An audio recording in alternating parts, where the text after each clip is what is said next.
અને હવે વાત સ્થાનિક સ્વરાજની ચૂંટણીના જંગની।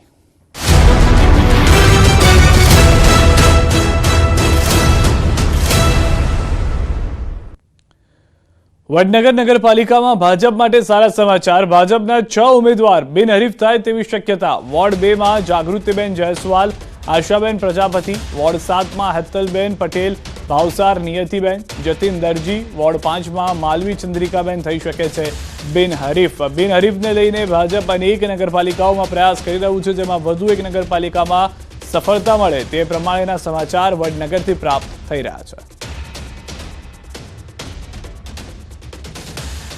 વડનગર નગરપાલિકાની ચૂંટણીમાં ભારતીય જનતા પક્ષના 28 ઉમેદવારી પત્રો માન્ય રહ્યા છે, જે પૈકી 6 ઉમેદવારો બિનહરીફ થશે એવી સંભાવના છે। સ્થાનિક ચૂંટણીમાં ઉમેદવારોએ માંગ્યું છે પોલીસ રક્ષણ। કોંગ્રેસ ઉમેદવાર ટેકેદારોને પોલીસ રક્ષણની માંગ। મોરબી હળવદ નગરપાલિકાની ચૂંટણીમાં કોંગ્રેસના આક્ષેપથી ગરમાવો। ભાજપ દ્વારા કોંગ્રેસ ઉમેદવારો તેમજ ટેકેદારો અને તેના પરિવારને ધાકધમકી, પ્રલોભન આપતા હોવાની પોલીસ મથકે અરજી। ભયનો માહોલ ઊભો થતા કોંગ્રેસના ઉમેદવારોને ટેકેદારોને પોલીસ રક્ષણ આપવા માંગ। કોંગ્રેસ દ્વારા હળવદ પોલીસ મથકે લેખિત રજૂઆત કરવામાં આવી। ગંભીર આક્ષેપો સાથે રજૂઆત થતા રાજકીય આલમમાં ગરમાવો।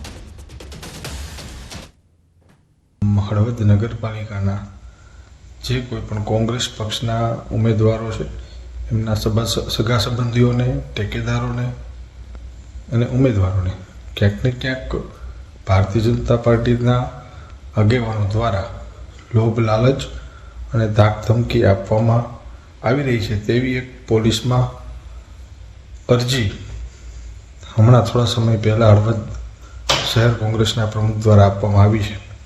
ત્યારે આ ચૂંટણી આદર્શ આચારસંહિતા અનુસંધાને યોજાય અને કોંગ્રેસ પક્ષના આગેવાનોને અને કાર્યકર્તાઓને કોઈને દબાવવામાં ન આવે એવા પ્રયત્ન થાય।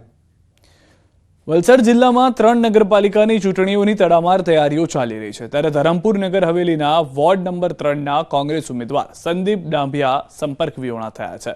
પાર્ટીના ઉમેદવાર સંપર્ક વિહોણા થતા કોંગ્રેસે શાસક પક્ષ પર આક્ષેપ કર્યા છે। જિલ્લાના કોંગ્રેસ મહામંત્રીએ જણાવ્યું કે શાસક પક્ષ હાર ભાળી ગયો હોવાથી અમારા ઉમેદવારોને ગાયબ કરીએ છીએ। હાલ તો કોંગ્રેસના ઉમેદવાર સંપર્ક વિહોણા થતા જિલ્લાનું રાજકારણ ગરમાયું છે। આશંકા છે આ જે ઓપોઝિટ પાર્ટી જે છે અને છેલ્લા 30 વર્ષથી નગરપાલિકાની અંદર એમનું શાસન છે, પણ આજે એમને એવો ડર છે કે અમે સત્તામાં નહીં રહીએ, એટલે અમને આશંકા છે કે આજે અમારો વોર્ડ નંબર 3નો જે ઉમેદવાર છે એમને એ લોકો ક્યાંક અને એમને ગુમ કર્યો હોય એવી અમને આશંકા છે। દ્વારકા નગરપાલિકા ચૂંટણીમાં ભાજપ ઉમેદવારને 3 સંતાનો હોવાનો કોંગ્રેસનો દાવો। વોર્ડ નંબર 2ના ભાજપના ઉમેદવાર ઝરીના અબ્દુલ મોખાએ રજૂ કરેલ સોગંદનામામાં 2 જ સંતાનો ઉલ્લેખ છે। કોંગ્રેસે આક્ષેપ કર્યો છે કે આ સોગંદનામું ખોટું છે। કોંગ્રેસના નેતાએ ચૂંટણી અધિકારી સમક્ષ દલીલ કરી છે। ભાજપ ઉમેદવાર ઝરીના અબ્દુલ મોખાએ અગાઉ પોતાના એક સંતાન દત્તક આપ્યાની વિગત જાણવા મળી હતી।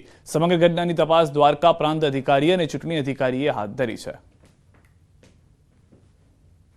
અમે વોર્ડ નંબર 2ના ભારતીય જનતા પાર્ટીના ઉમેદવાર ઝરીના અબ્દુલ મોખા કે જેને 3જું બાળક હોવા છતાં આ ખોટું સોગંદનામું રજૂ કરીને ઉમેદવારી કરેલ, તેના અનુસંધાને અમે હોસ્પિટલના રેકર્ડ સાથે અમે એને જન્મના આધાર પુરાવા સાથે જે હેલ્થના હોય અમે વાંધા અરજી આપી છે। સ્થાનિક સ્વરાજની ચૂંટણી પહેલા વલસાડ જિલ્લામાં આમ આદમી પાર્ટીમાં મોટું ભંગાણ સર્જાયું છે। આમ આદમી પાર્ટીના રાજુ મરચા અને તેમના પરિવારે કેસરીયો ધારણ કર્યો। રાજુ મરચા વલસાડ જિલ્લા ભાજપ પ્રમુખ અને સાંસદની હાજરીમાં ભાજપમાં જોડાયા। મહત્વનું છે કે વલસાડ નગરપાલિકાના વોર્ડ નંબર 2 અને 3માં રાજુ મરચા અને તેમના પરિવારનું પ્રભુત્વ છે। રાજુ મરચા પોતે પણ અપક્ષ તરીકે પણ ચૂંટણી લડી અને જીતી ચૂક્યા છે। વલસાડ નગરપાલિકાના પ્રમુખ પણ રહી ચૂક્યા છે, સાથે જ તેમના પુત્ર અને પુત્રી પણ આ 2 વોર્ડમાંથી અપક્ષ તરીકે ચૂંટણી લડી અને જીતી ચૂક્યા છે। ત્યારે હાલ વલસાડમાં ચૂંટણી પહેલા જ ભાજપ મજબૂત સ્થિતિમાં આવી ગયું છે। ભાજપમાં જોડાવા અંગે રાજુ મરચાએ જણાવ્યું કે ભાજપની વિકાસ નીતિ અને વલસાડના વિકાસને લઈને તેઓ ભાજપમાં જોડાયા છે, તો સાથે સાંસદ ધવલ પટેલ ભાજપની જીતનો વિશ્વાસ વ્યક્ત કરી ચૂક્યા છે। 5 વર્ષમાં હજુ તો કામ બાકી છે। આવતું નગરપાલિકાનું ઇલેક્શન, સાંસદની ગ્રાન્ટ, વલસાડના ધારાસભ્યની ગ્રાન્ટ, એ વલસાડને સહભાગી થાય અને વલસાડના લોકોને કામ મળે, તેમાં કોઈને મને એવું નથી લાગતું કે આ કામમાં કોઈને વાંધો હોય। એટલે સારા કામના માટે એક ભગીરથ કાર્યમાં અમે આ જોડાયા છે। રાજુભાઈ મરચાની સાથે એમની પત્ની હોય, એમની દીકરી જમાઈ હોય, કે એમના દીકરા હોય, કે એમના પરિવારના અન્ય સદસ્યો હોય, એ તમામ પરિવાર ભારતીય જનતા પાર્ટીને સાથે જોડાયો છે. સાથે સાથે કોંગ્રેસના ઉમેદવારો પણ ભારતીય જનતા પાર્ટીની અંદર જોડાયા છે. આમ આદમી પાર્ટીના લોકો પણ ભારતીય જનતા પાર્ટીની સાથે જોડાયા છે. અમને પૂરેપૂરી ખાતરી છે કે જે રીતનો આખું ભારતીય જનતા પાર્ટીનો માહોલ પૂરા વલસાડ જિલ્લામાં બન્યો છે, થોડા દિવસ પહેલા રોનકભાઈ શાહ જે કોંગ્રેસના કાર્યકારી પ્રમુખ છે એ પણ જોડાઈ ગયા હતા, એ રીતે મને 100% ખાતરી છે કે પૂરા આપણે વલસાડ, પારડી અને ધરમપુરમાં ભગવો લહેરાશે અને ઐતિહાસિક જીત અમે મેળવવા જઈ રહ્યા છે. સ્થાનિક સ્વરાજ્યની ચૂંટણીની તૈયારીઓ ચાલી રહી છે, ત્યારે તળાજા નગરપાલિકામાં પણ દ્વિપાંખીયો જંગ જામવા જઈ રહ્યો છે. આપ અને કોંગ્રેસનું ગઠબંધન થતા હવે દ્વિપાંખીય જંગ જામશે. ત્યારે તળાજાના નાગરિકોમાં પ્રાથમિક સુવિધાને લઈને રોષ જોવા મળી રહ્યો છે. રોડ, સફાઈ, પાણી સહિતની સુવિધાને લઈને લોકોમાં રોષ જોવા મળી રહ્યો છે. સાથે પ્રવાસન સ્થળોની યોગ્ય જાળવણી અને વિકાસ ન થતો હોય તેવી ફરિયાદો પણ જોવા મળી રહી છે. ત્યારે હાલ તો જે ઉમેદવાર પ્રાથમિક સુવિધાની સવલતો પૂરી કરવાની ખાતરી આપશે તેને જીતાડવામાં આવશે તેવું નાગરિકોનું કહેવું છે. 5-7 વર્ષથી તો મને નથી લાગતું કે અહીંયા સફાઈ થઈ હોય એવું. એટલે સફાઈ નથી. તળાજા તાલુકો લેવલ છે, અહીંયા એક પણ સ્પોર્ટ્સ સંકુલ નથી, સ્વિમિંગ બાથ કે એવું કાંઈ નથી. એટલે છોકરાઓ માટેની પ્રવૃત્તિ માટેનું કાંઈ પણ નથી અહીંયા. એવડું મોટું તાલુકા લેવલ છે.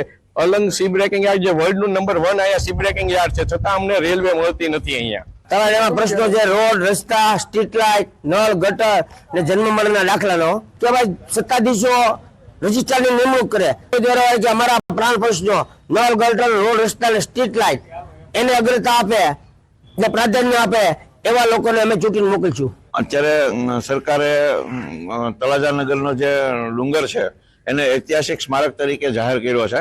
પ્રવાસન યાત્રાધામમાં પણ એને સમાવેશ કર્યો છે. પણ પ્રવાસન યાત્રાધામમાં પ્રવાસ કરી અને એને જે સુવિધા મળવી જોઈએ, એની પાછળ જે ફંડ આપવું જોઈએ, લોકોને વધુને વધુ પ્રવાસીઓ અહીંયા આવતા થાય અને એના માટે જે સવલતો ઊભી કરવી જોઈએ, આ સવલતો ઊભી નથી થઈ.